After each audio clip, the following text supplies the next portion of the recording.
Dead Awake, a horror movie story. Kate Miller hadn't slept for 3 days. A sleep therapist by profession, she'd always dismissed sleep paralysis as a treatable neurological glitch. Terrifying, yes, but harmless. That was until her twin sister Beth was found dead in her apartment, her face frozen in terror, her eyes wide open, and scratch marks on her chest that couldn't be explained. Now Kate was being haunted by the same thing Beth described in her final desperate voicemail. "It's real. I can't move, and it's sitting on my chest." At first, Kate tried to rationalize it. She was grieving, exhausted. Her mind was playing tricks on her. But then she started seeing it too. A tall, shadowy figure with a featureless face crouched over her body while she lay helpless and paralyzed in bed. Every night, it came closer. Every morning, she woke with bruises, scratches, and memories that didn't feel like dreams. Desperate, she visited Beth's former patients and found a horrifying pattern. Every one of them had seen the same figure. They called it the Hagless, a parasitic entity that preyed on people through their sleep paralysis, feeding on their fear. And once it marked you, it followed you into your dreams, and eventually, into your waking life. Some said you could break the cycle by staying awake for 7 nights, but no one had made it past 6. As Kate's insomnia worsened, reality began to blur. She hallucinated during the day, Beth's voice whispering from vents, the sound of scratching under her bed, flickers of the figure in mirrors. But were they hallucinations? Her final hope was a controversial sleep study group run by Dr. Marcus Penn, who claimed to have experienced and survived the Hagless. He invited her to a facility with other patients, each afflicted by the same curse. Together, they would face it: lucid dreaming, induced sleep cycles, monitored by machines. On the second night of the study, one participant died in their sleep, eyes open, mouth agape, ribs crushed from within. By the 4th night, Kate discovered a hidden file in Dr. Penn's computer. The sleep study wasn't to help them, it was bait. Penn believed sacrificing others could keep the Hagless away from him. He had been feeding it. Furious, Kate sabotaged the equipment and confronted the doctor. Just as the lights went out, what followed was a chaotic descent into overlapping nightmares and reality.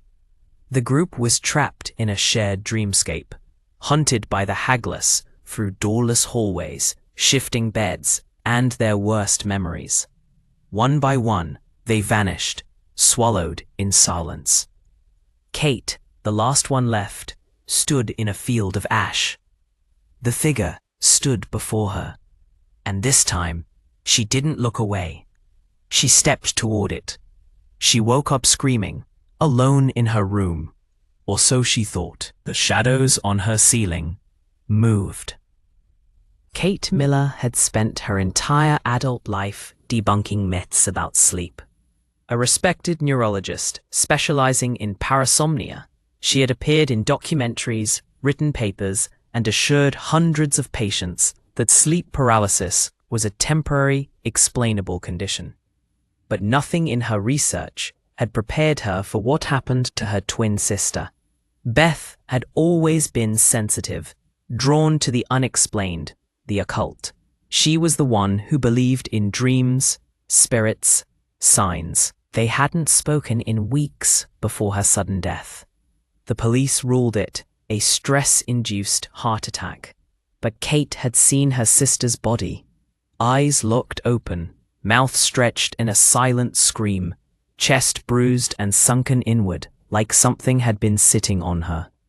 Then Kate listened to the final voicemail. "Katie, I can't move. It's on me again. It's learning. It touched me last night. Don't go to sleep." After that, Kate stopped sleeping. At first, out of grief, then fear. Within days, she started experiencing it herself. The paralysis, the shadow. A figure darker than the room, crouched in the corner, whispering in a voice she couldn't understand.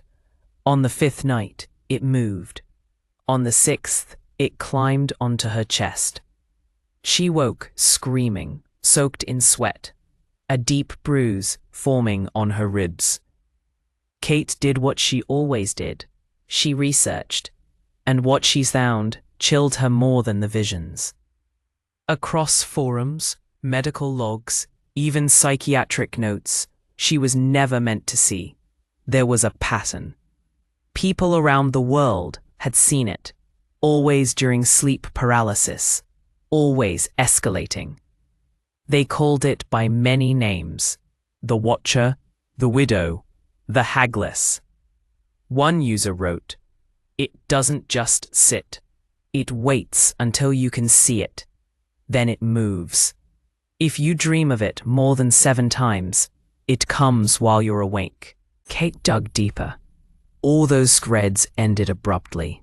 Deleted accounts, dead links, and in some cases, missing persons reports. Out of options, she joined a sleep therapy study rumored to deal with extreme parasomnia. The director, Dr. Marcus Penn, seemed too calm, too familiar with what she was describing. But he welcomed her. The facility was isolated, monitored, safe, or so she thought. There were 5 other patients, all insomniacs, all haunted. One woman hadn't slept in 11 days. Another had gouged out her own eyes during a previous episode, convinced the figure entered through them. Night 1. Calm. Machines beeped. Dreams were logged. Night 2. One subject screamed for 9 minutes before flatlining. Night 3. Kate awoke with bloody fingernails and no memory of how they got that way. Night 4. Dr. Penn admitted the truth. He hadn't designed the study to cure anything. He believed the Hagless was an entity from the dream realm, and if they could trigger it fully, they might map the boundaries of death. But Kate didn't want answers anymore. She wanted escape. That night, the patients were wired into induced REM sleep simultaneously, one last desperate attempt to confront the entity and sever its hold. Instead, they entered a shared dream, one where time didn't exist, one where the rooms bent, the walls breathed, and Beth stood waiting at the end of a long hallway, smiling, with her eyes gouged out.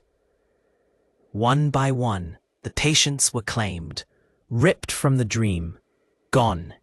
Kate was the last, alone, trapped in a place where the Hagless whispered her sister's voice through 1,000 mouths.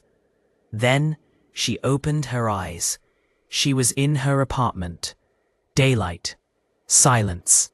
No bruises. No blood. Had she survived? She turned toward the mirror. Her reflection didn't move. She turned toward the mirror. Her reflection didn't move. At first, she thought it was just sleep deprivation playing tricks on her. But the longer she stared, the more she realized the face looking back at her wasn't hers anymore. It was her, but hollow, paler, eyes slightly too wide, lips parted in a grin that she hadn't made. Then the reflection blinked, once, even though she hadn't. The room grew colder. Lights flickered. Somewhere behind her, the floor creaked. Kate turned, heart pounding. Nothing. But when she looked back at the mirror, the reflection was gone.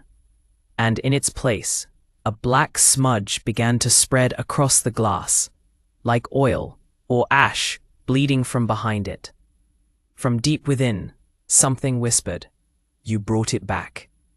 She stumbled away, grabbing her phone, fumbling to call someone, anyone. The screen wouldn't turn on. None of the buttons responded. The lights in her apartment dimmed to a dying red hue. Her ears began to ring. Then came the sound of cymbals clashing, faint, metallic, echoing. Kate turned to see her front door slowly opening by itself.